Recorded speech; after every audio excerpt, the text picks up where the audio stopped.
Migao mochung'ne chuogo lai mar somo e pacho ka KICD osingone ikruok ni kare mar biro neno ni jopuonjre duto madonje grade mar 10 yudo buge ma onge chandruok.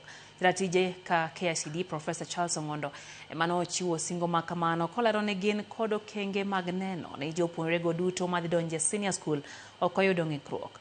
No owuoyo kinde chenro mar timo nonro mar buge grade mar 11 owacho ni piny owacho oseikore mar chulo jochap buge ka bende osingo ni sirikal biro chulo gope ma jochap buge go bando.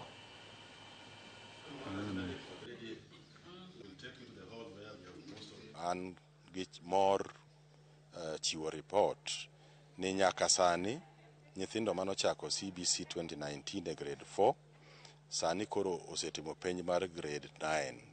Nyicha uneno kuwa golo report mar penj mar Kenya Junior School Education Assessment. Kendo nyithindo go koro ikore mar dhi tiegore e ngadho miluongo ni senior school. Amor wacho ni buge monjo nyithindo go tigo e grade mar 10 ma en class mokwongo mar senior school. KICD nose evaluate, KICD nose ikogi ma ka gik Januar to udhi neno ka waringo ka indi loche madongo dongo ka watero buge go e sikunde. Nitie gimoro ma nyocha ng'ikore matin ka joma chapo buge go ne wacho ni pok ochulgi.